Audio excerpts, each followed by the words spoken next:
Roundabout, mini roundabouts, two of them.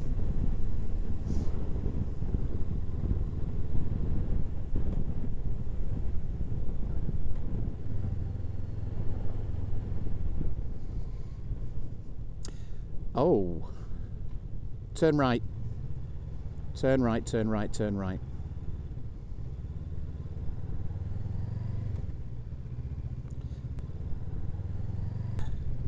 Right, so a little bit of niggly gouge you're going to go on now. Okay, where's it going to take us? Just keep your eyes open for the diversion signs, okay? Luckily, we've got plenty of time. 10:40 the first one is, isn't it? Plenty of time, tons of time. Now, if it's going to take us the way I think it's going to take us, it's a nice ride, but a few tight bends. But keep your eye open for the diversion sign.